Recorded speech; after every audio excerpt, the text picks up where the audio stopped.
Yeah, so I'm actually originally from Mankato. I was born and raised there. My family has been there for generations. If you guys know where Highland Hills is on top of campus, that was my great grandfather's land. So we've been in Mankato quite a few years. I graduated college, Mike, in 2007 with my BA in political science and BA in sociology. And if you don't remember, that's kind of when the economy tanked, and there wasn't a lot of opportunities out there, especially in my field. So I decided to do what I was doing already in college and become a manager for Walmart. I worked for Walmart for 15 years. I was a manager there for 11 of those 15 years. My last posting or tour of duty with Walmart was the Mankato Walmart. The Mankato Walmart is the second busiest by volume store in the state of Minnesota, and you learn a lot by doing. And um, I decided about 2 years ago that I was going to make a change, and the opportunity to help businesses out and continue to grow really appealed to me. So last September, I've been here a year now. Last September, I crossed over to the nonprofit world, and I haven't looked back. It's really great. I get to help businesses every day, um, and it's a great experience. So much different than the fast-paced environment I was in. So with that, um, I'm not a, I'll tell you that I'm not a real uh, big proponent of PowerPoints, so I just made one quick to keep us on track. So I just wanted to give you a little bit of background about the Chamber and kind of what our job at the Chamber of Commerce really is in New Ulm. So we represent the business community as a nonprofit organization. We represent about 350 businesses. We've been growing because businesses have found value in what we've been doing and how we've been marketing. We also manage the CVB, the Convention and Visitor Bureau's branch. That's pretty common. Even in Mankato, they're combined. They basically get tax money, and then we get to spend it by advertising. New Ulm is a great destination place to come. We also have another nonprofit side of us that basically deals with education and grant giving for those that are in the trades. We did just start the foundation about 6 months ago, right around when COVID started, so we haven't really done a whole lot with that yet. So Mike asked me how we've used social media throughout this pandemic and how we really are targeting and getting out the information as best we can. So I wanted to give you kind of an overview of that, one source of social media is just not enough. There's multiple facets when we're trying to communicate our message that we have to use, because as business owners don't always use social media. That's what I've learned through all of this. Whether they're not on Twitter, or they're not on Facebook, they're not on Instagram.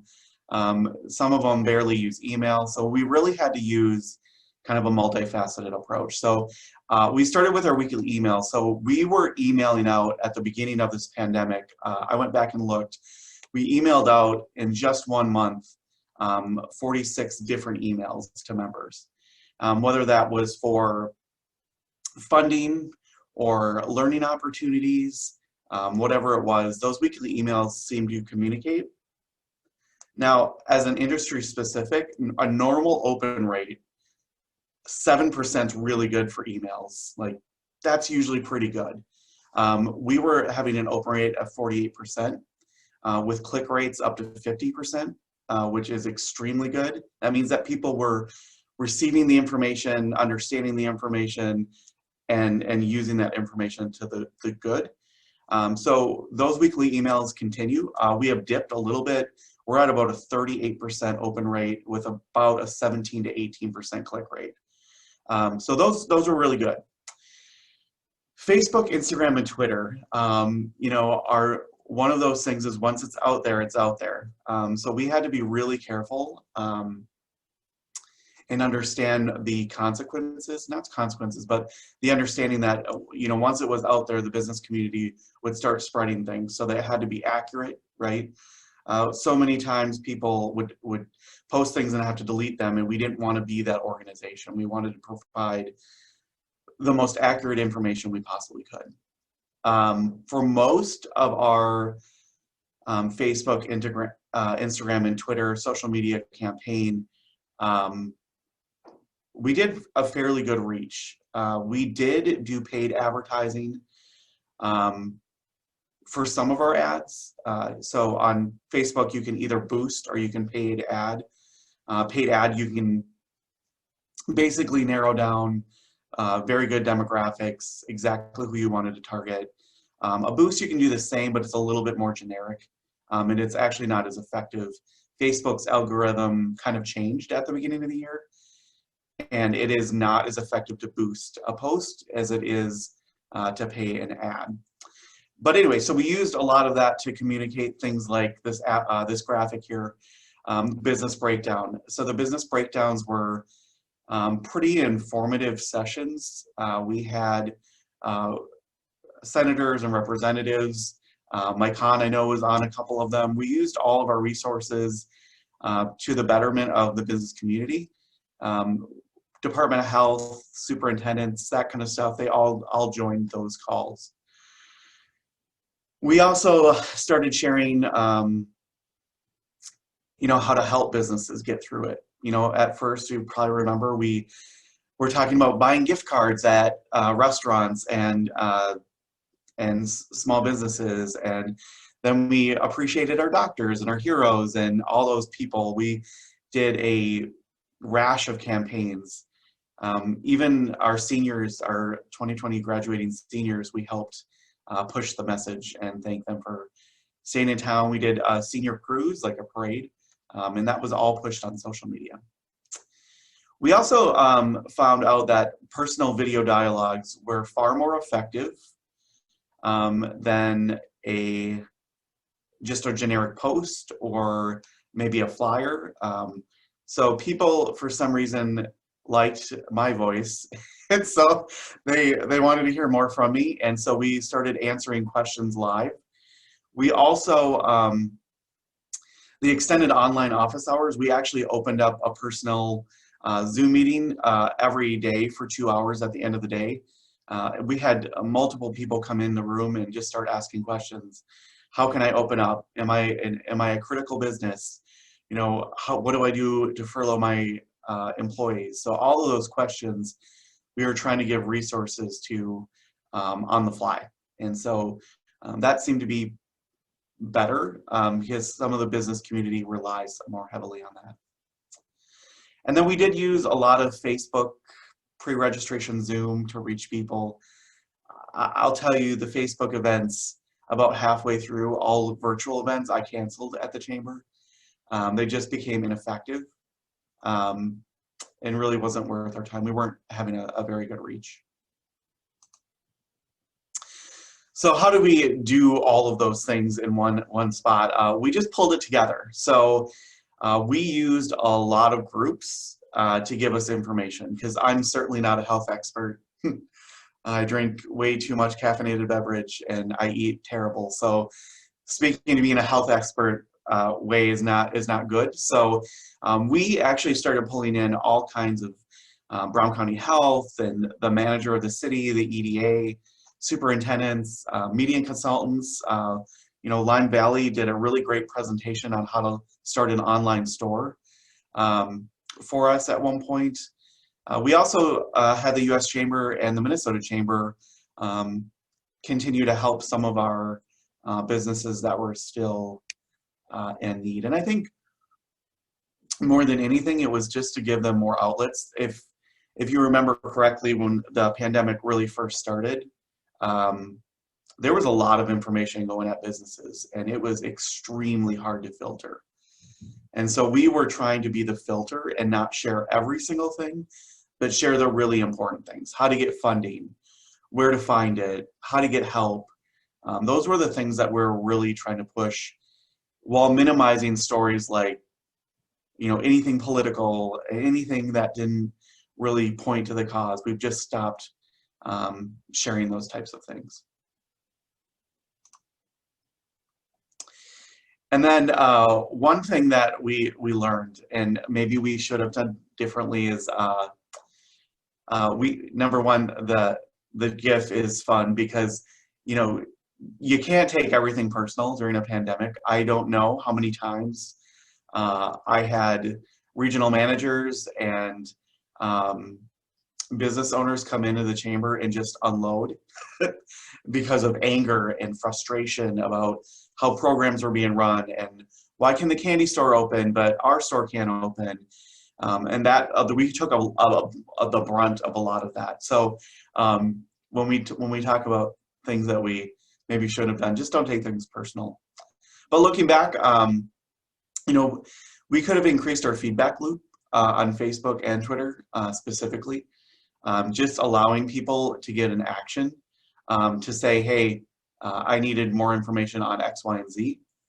I think that was maybe one of our faults in all this, but the information was coming so fast. I think if we would have kind of looped back around and figured out what they also needed, we would have been able to get better information and then more personal flyer drops. So in the business community, there's some that are super connected.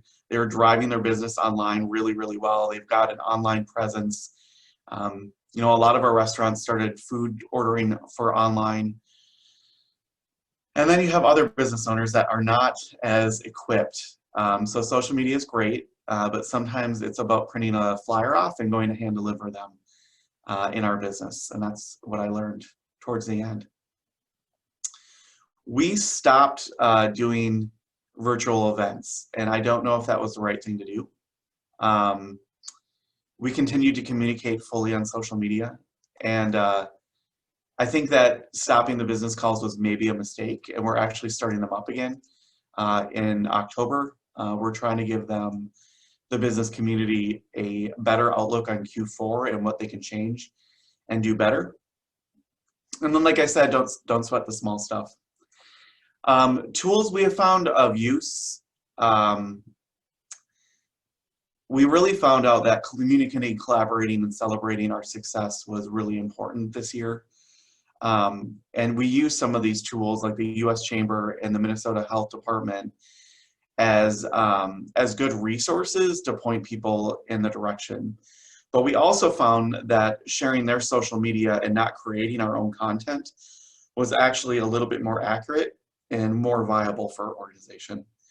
At the time, I had 4 full-time staffers, 1 completely dedicated to social media. And there's no way you can continue to create content. It's just too hard. But we did, luckily, do our own content once a month. We did things like why shop local, fertilize the economy, keep things going.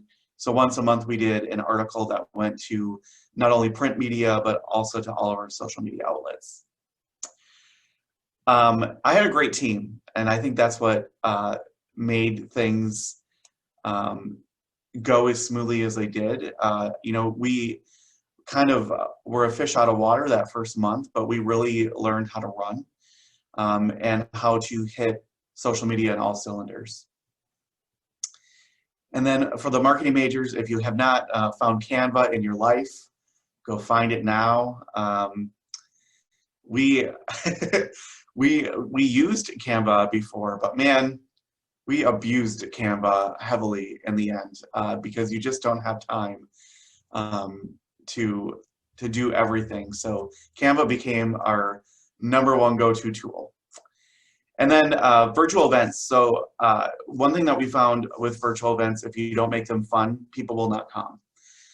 So the Savants of Questions, I think out of Mankato, they do virtual trivia nights. We sponsored a couple of those, invited our members, invited everyone in our leadership programs to kind of get everyone back together again. So those are the kinds of things that we use. Now, Mr. Hahn also asked me what changes are going to happen now that COVID has started. And it's funny for him, he probably didn't know this, but we've already started transforming the chamber in a different direction. So Sarah, who was our social media marketing person, actually left to go work at the New Ulm Medical Center, which is great for her. She'll do really well in that role. She will be an executive director / social media person. So she's going to use the tools that we've used at the chamber in a little bit different capacity, but she's really excited. I'm excited for her.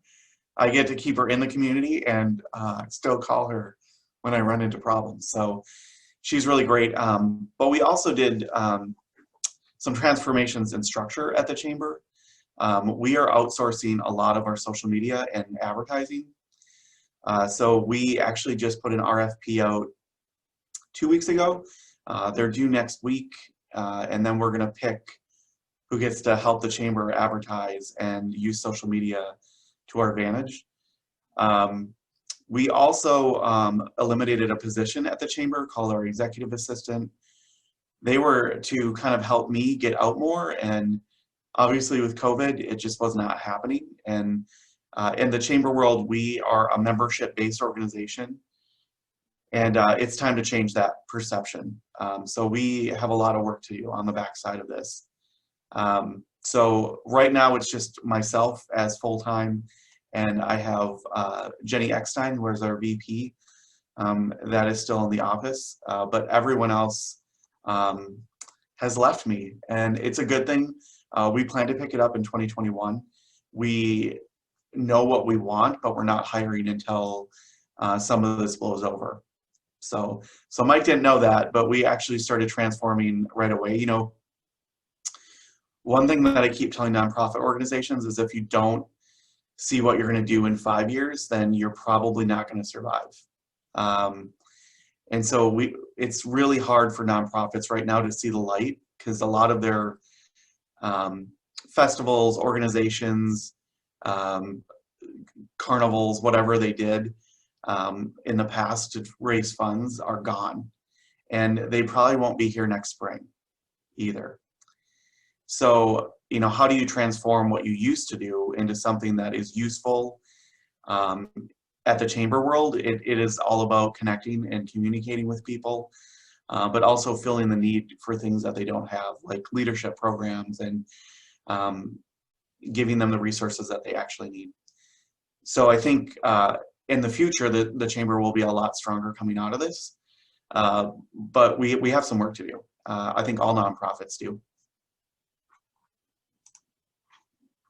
Okay, and you're absolutely right from the standpoint as far as the 5-year plan, and I totally agree with you on that, because the organization that I formerly worked for was a downtown development agency in a relatively large community, and they found this year they had a very successful street fair event that generated $500,000 in revenue, and basically they were able to clear about $250,000 to $300,000. Well, didn't happen this year. There was really no reserve, so they're down to basically a minimal bones operation, and hopefully they can get things back together for next year. But you know, we're not out of this thing yet. So, which I think is the most frustrating for nonprofits and for-profit businesses, is that we don't know what the next 90 to 120 days are going to look like. So it gets a little frustrating from our perspective as well. So we do have some questions, and since we have a smaller group here, I'm just going to kind of have each of the folks open up their mics, and if you want to have a dialogue, we can do the dialogue over this platform. Corey, you had some questions that you'd like to ask Michael? Yeah, so Michael, I was curious, out of the virtual events that you did do, what made them effective, and what maybe did you learn from them that why they weren't as effective, and what would you change going forward? So the virtual events at the beginning had a purpose that was meaningful to business owners right away. We were planning them on Mondays, launching them on Fridays. So it was a really fast turnaround, but it was immediate needed things like, how do I apply for this grant, or where is this money coming from, or they're shutting me down. You know, we went in kind of that lockdown mode on the 17th of March, and business owners really had to figure out whether they were critical or non-critical. And those are the types of things that we were really successful at. One things that we were not really successful at, that were not as appealing, is try to inform business owners of how to transform. So when we had really great social media people come in and teach them how to start an online business and how much that would cost, they just didn't want to hear it yet. Now we're on the backside of this, and now they want to hear more about, well, how do I fix that? You gave such good ideas, and so many people that took those ideas and ran with them are now successful, and I want to know how to do that. So sometimes we were too forward thinking. I think people were in the moment.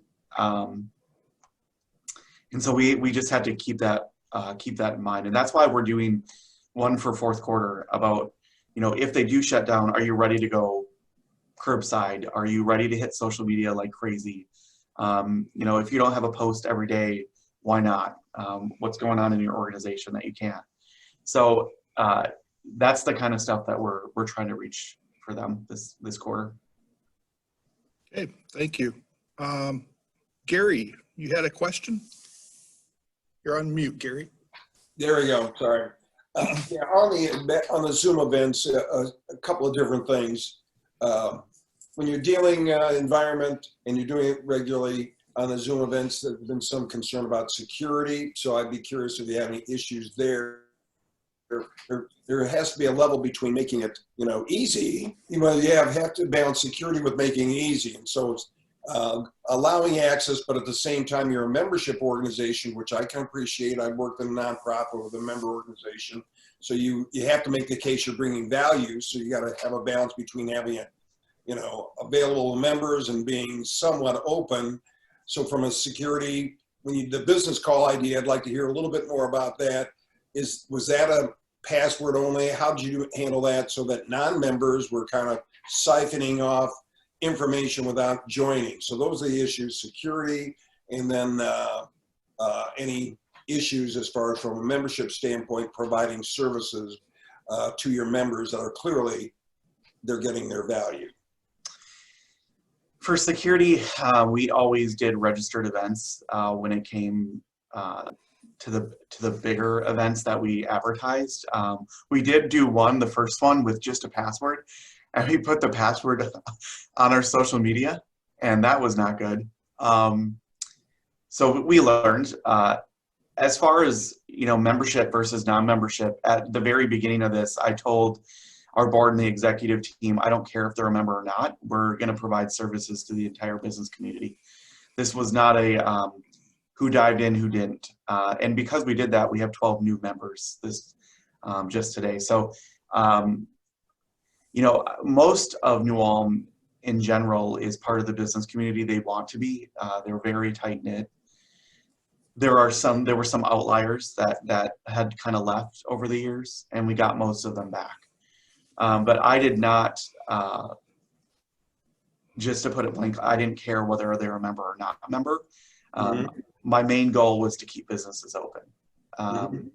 And we did lose one. We lost Sears Home Store, but that is the only one that we've lost. There was a lot of different logistics on why, but we've actually opened stores. We have a great new ice cream shop downtown. We have a new Mexican restaurant coming. We've opened up 2 different manufacturing places. Sorry, one's coming. So we've actually grown our business community, and a lot of the businesses in manufacturing in New Ulm, we were really lucky. They didn't furlough or lay off anyone, whether it's 3M, Kraft, or Windings. They all kept staff on. So we never hit that weird rocky point where, you know, there was a lot of unemployed people in New Ulm. And so just to follow up, when you said you sent the password out, was there and bad specifically, you got bombed by people that really Yeah, it was our first event, and we had some unexpected guests. Now, we were able to kick them out, but it was extremely disruptive to the entire call. All right. Yeah, I think Yvonne and I can relate to that. And you know, you can go to Facebook Live too. That's a really good example of one of our chamber friends did a Facebook Live event. They were going to sell items on a Facebook Live, and they were going to show the items. And some deviant decided to go in the chat room and say just terrible things in the chat. And once it's live, like that thing's a hot potato. You know, you can't really control that. And the other bad thing is that you can't share it for content later on. You know, you can't recreate that. So they stopped the Facebook Live, they deleted the video, and now they were left with nothing. So you have to be really careful. We're doing a virtual event September 24th for our downtown boutiques, but we decided that we were going to go all out. We have a videographer. We put some money and time into it because we just didn't want that to happen. We want it to be a video that can be shared on all platforms and that can't get interrupted by individuals. Okay, Chandu, you had some questions? Yeah, Mike, in general, because the nature of your work is to work with small businesses, and from what you've described, different businesses are, you know, at a different stage in their social media evolution. Does the chamber provide training in some of these different social media platforms? From what I'm gathering, you mentioned the online piece a little bit, but specific Facebook, Instagram, Twitter, whatnot. Is that something that's in demand? It is, and we have not had, you know, we did do one small class, but we generally do. So Google, we're a Google partner, and Google gave a great class last fall, and they really go through the gamut when they come in and teach. So they did a great job at teaching, but we need to do more. I don't think we're anywhere near where we need to be. Okay. Yasmin Manuel, you had a question? Yeah, I mean, my question like was linked with like the Dr. Shandu, but like in my country, if like I would like to upgrade the system of education of my country, is it about like to have help with like the New Homes Chamber of Commerce, like I said with my question? Sure. The question that he had in the chat was, does the New Ulm Chamber of Commerce help small businesses overseas? Probably, you know, I'll let you answer that, Michael. And Probably not, but there's other organizations that do. There's the Chamber of Commerce are worldwide organizations. And the U.S. Chamber would probably have more information on that than I would. They would have a better reach when it comes to overseas. And also, Yvonne's here as well. And I know that you're a student, so, you know, you can utilize the resources of the university. Myself and Yvonne would be willing to help as well. I know the Center for Innovation and Entrepreneurship is a great resource. And, you know, from the Small Business Development Center, we can help you, give you some tips. Probably what we'll do in your situation is take a look at your country, and, you know, chambers of commerce are worldwide. See if there's such an organization like that in your country, to see what they can do to help. And then we can take a look at some, maybe some other programs that might be available as well. Yvonne, do you want to add something to that answer? I just put a couple links in chat. The U.S. Chamber is for American businesses only, but there is an international Chamber of Commerce, and I put a link to that online. And Yves and I can talk more about his idea too. Be cool. Great. Thank you.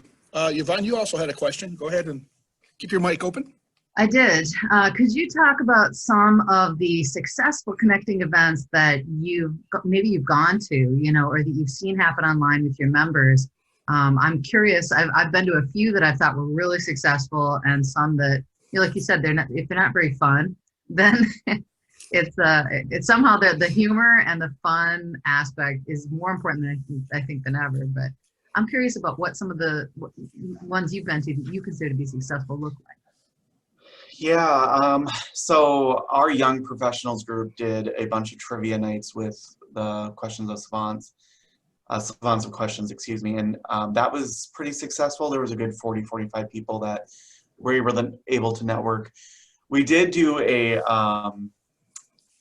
brew and stew a couple weeks ago where our young professionals and some of our committee members all got together at individual houses. We kept them to 4 or 5 people, and that's how we were connecting, but we were also on Zoom, and it was kind of a trivia back and forth.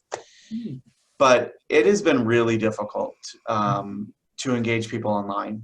And what we have kind of found is, you know, even like the festivals and stuff that are happening, people are gravitating towards them like crazy. It's just, you're not going to be able to stop it. And so I just think that virtual is good for connecting for business reasons. I think it's good for connecting for small conferences, but I don't see it as a long-term success rate when it comes to connecting people. I just think it's too hard. We have 2 leadership programs plus a high school leadership program in New Ulm, and we postponed all of them this year. And it's because we want them to be able to connect with each other in person. Otherwise, it's just not the same, especially for those high school students that go through it. It's a great way for them to figure out how the county government works. And, you know, they go up to the Twin Cities. You know, we met the governor last year, actually 2 days before COVID got shut down, by the way. So it's a great networking class, but it has to be in person. And we just didn't want the kids to sit through that. Have you had any thoughts, just as a follow-up, have you had any thoughts about doing in-person things, you know, in a way that is safe, right, with distancing and masks and all that kind of stuff? And have you, you know, do you have any plans to try something like that anytime soon? So we are doing, so for those that don't know, New Ulm is the city of festivals in Minnesota. We have a fest almost every single month. We have not had one fest this year, except Bachfest. We did do Bachfest right before closure. So we're doing stuff for Oktoberfest. It is going to be much smaller. We have Maker Faire Minnesota, which is an organization of crafts and artisans, coming to New Ulm on October 3rd. They have over 40 vendors. They are going to go all the way down Minnesota Street, which is our like main downtown area. And so we've done this in the past. We're going to social distance them as best we can, but it will be virtually like shopping at a Walmart or a Hy-Vee. You know, we ask people to wear masks. They have sanitizers at each station. We have outdoor or, you know, porta potties that are brought in. So we are doing that. And for our annual meeting, we're not giving up because that's not my nature. It's so we're picking actually 4 different locations, and New Ulm Telecommunications is actually helping us broadcast to all 4 locations simultaneously, so we can keep people social distanced, and we can keep them below the recommended numbers in each of those places. So we absolutely are going forward. We just had to get smarter and figure out how to accommodate what the CDC guidelines are with our innovations and with things that we can already do and use. So that was a really big aha moment when we said, you know, we're going to do the annual meeting, but we're just going to do it differently. You know, we're asking people not to mingle. They have to sit down at a chair. You know, there's sanitizers, there's going to be masks when they're not eating. So we are going to go forward with some of our events, but as far as bands and beer go, nope, we're not touching that. So. And you did bring up an excellent point earlier, and I'll kind of credit your colleague over in St. Peter, which is my hometown. You know, when the shelter-in-place order was in, Ed Lee, who's your counterpart there, came up with a great idea of it's a kind of a knockoff of bingo, but they call it SP Spingo, and he would do it every Friday night. And the folks would have to go to like Patrick's or Family Fresh or Domino's or Jake's, and they would get like this bingo card. And every Friday evening at 7 p.m., Ed would be there with a local celebrity. And, you know, basically they played bingo, and they had about 50 up to 75 people that would show up in a Zoom meeting. And Ed was, you know, kind of, I remember the mayor being there one day, giving the mayor a hard time and all that good stuff. And it was all tongue in cheek, but it was actually quite entertaining. And I think that those provide, you know, you talk about keeping things pretty light, especially during a pandemic. And it was a lot of fun. A lot of people really enjoyed that. So Sounds I like think a lot of Ed. people in St. Peter. Yeah, it does sound like Ed. So I think a lot of people in St. Peter would like to see Spingo make a comeback. But, you know, you mentioned earlier, as we look ahead, and in Nuam specifically, what is it that your business community, what are their needs? What are some of the things that you think that we can provide? What kind of assistance can we help you, we being the university, the SBDC, the Center for Innovation and Entrepreneurship? And, you know, we got faculty, we got students here as well. What can we do to help you, Michael? You know, it's really hard to answer that because there's so many different types of businesses and so much different types of industry. And one thing that we need probably the most is just a reinforcement of normal business practices. You know, we kind of got sideways when it comes to looking at margins and how, you know, things are more expensive now and the businesses are still charging the same price. That doesn't work. You don't make money like that. So I think business fundamentals is one of those things that I think a lot of business owners need to get back to, and that they need those resources to kind of go back and review. So I just think just continuing to provide those resources is just going to be really key going into fourth quarter and in 2021. I adamantly believe that 2021 will be a much rougher year than 2020. So, you know, buckling them down now and making them understand how they have to change their business practice is really important. Yep. It's my agenda this next quarter. So, are you seeing a lot of migrations as far as, you know, one of the things that I'm seeing, you know, we have, especially when we take a look at greater Minnesota, we have a lot of longtime family businesses that have been very successful in the region. And this pandemic has probably kind of forced the issue in which, you know what, yeah, we have a website, it's brochureware, but we can't do e or m-commerce on it.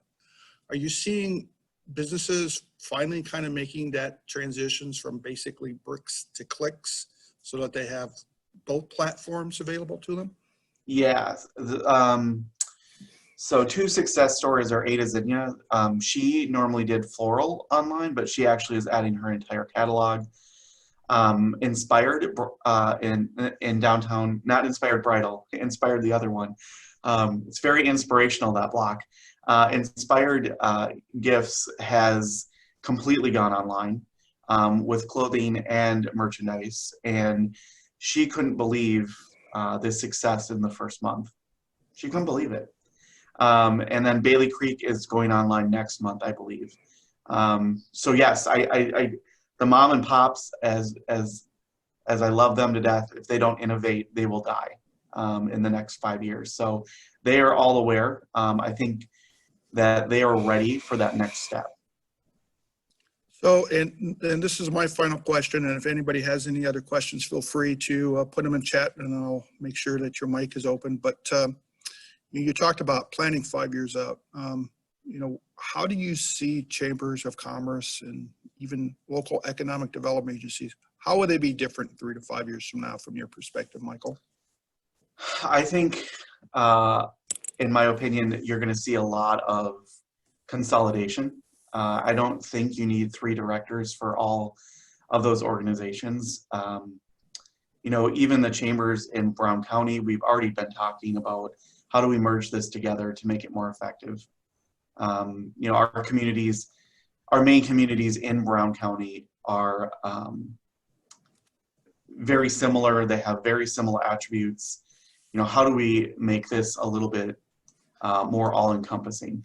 And so as we continue to move forward, New Ulm's actually in the middle of an economic study right now. Jana King, I'm sure you're familiar with her work. She is doing some studies about what lane everyone should be in and how we should go forward. And I think at the end of the day, you're going to see some consolidations of organizations with economic development and with business partnerships. I don't see that there's going to be enough room for all of them going forward. Okay. Any final questions out there for Michael? Anybody? Feel free to open up your mic.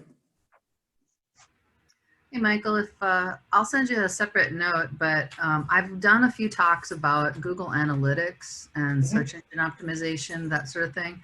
I'll send you a note, and if there's some way that I can be of help, I absolutely love New Ulm. It's my favorite place to shop. I hate to say it. I live in Mankato, but I love all the beautiful little stores, the local feeling, just so many neat, unique things, you know, and great places to eat. I miss the restaurants there too. But if there's some way that I can be of help, I just wanted to extend that offer and, you know, give you a couple different things that, you know, I could do to help out maybe. That'd be great. Thank you. It was a great talk, actually. It was very interesting. Thank you. And I think that with the announcement yesterday with US 14 receiving the funding to be extended to expressway standards all the way to New Ulm, I think that's going to create more opportunities for you down the road as well. So congratulations. Yeah, the trucking on industry that. here in New Ulm is super excited about that. Good, good. So if there is no final questions, Michael, I want to thank you very much for being our presenter today, and we will be in touch in the future as well. We at the SBDC, we have lots of events coming up and being scheduled in the New Ulm area, and we have a great partnership, and we really appreciate the work you do through the New Ulm Chamber of Commerce. So thank you very much, and we are always here. And you know, I think it's very good from the standpoint that I stress this, we are all in this together. Mankato, Waseca, New Ulm, St. Peter, Fairmont, Blue Earth, and we all need to work together to make sure that this region is as best as it can be. So I think that you get that. I know you get that, and I think you're right. We're going to have to collaborate more to basically to be successful in the future. So thank you very much. Thank you. Thanks, guys. You're welcome.